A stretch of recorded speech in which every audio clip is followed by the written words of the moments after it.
बहुत समय पहले एक सुंदर जंगल था। वह जंगल बहुत सुंदर था और वहाँ सुंदर पक्षी रहते थे। जंगल की हर चीज बहुत सुंदर थी।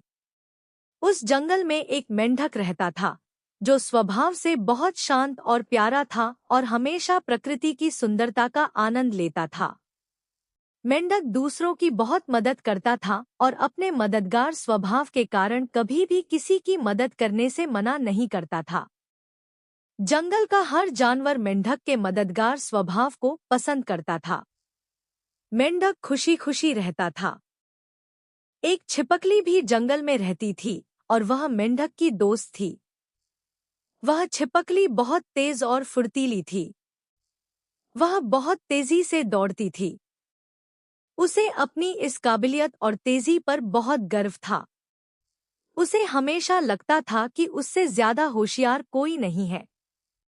मेंढक पास के तालाब में जाता, वहां तैरता और मजा करता था। वह बहुत खुश था और मजे कर रहा था।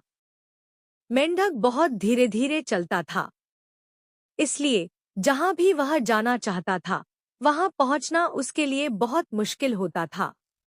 मेंढक हमेशा बहुत धीरे दौड़ता था, इसलिए वह जहां भी जाता हमेशा देर से पहुंचता था।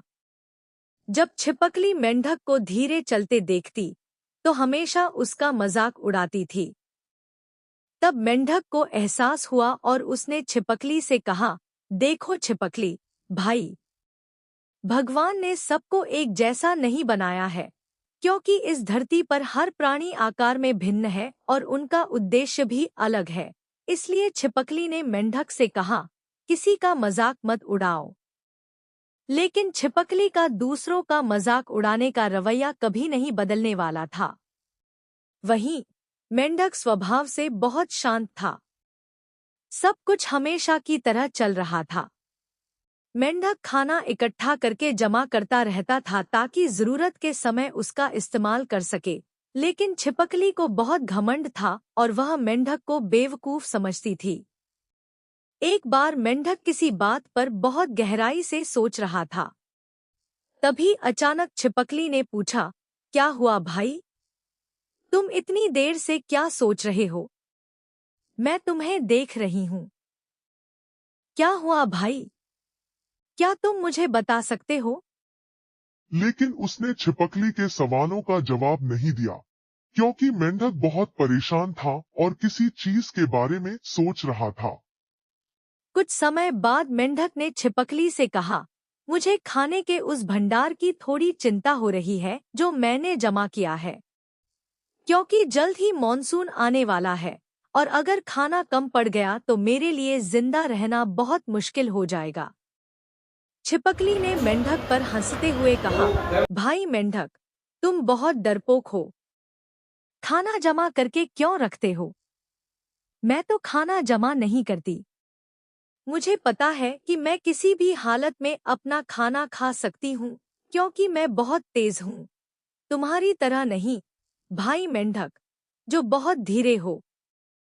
छिपकली बेकार में इधर-उधर घूमकर अपना समय और ऊर्जा बर्बाद करती रहती थी।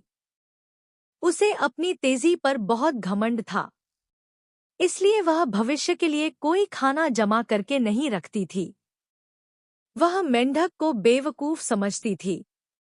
कुछ दिनों बाद जंगल में बारिश का मौसम आ गया। जोरदार बारिश होने लगी और साथ ही तूफान की तेज आवाजें भी आ रही थीं। बारिश बहुत तेज थी और पूरे जंगल में पानी ही पानी हो गया।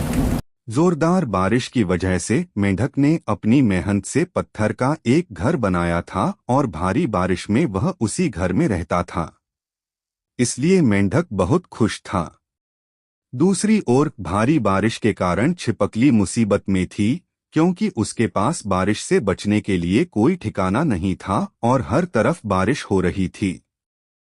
फिर छिपकली मेंढक के आश्रय की ओर भागी और भारी बारिश के कारण मेंढक ने भी छिपकली को अपने आश्रय में रहने दिया। उस दिन के बाद छिपकली को एहसास हुआ कि उसकी समझ गलत थी। छिपकली ने अपना अहंकार छोड़ दिया और उस दिन के बाद जंगल में किसी भी जानवर की बुराई नहीं की। मेंढक और छिपकली दोस्त बनकर साथ रहने लगे।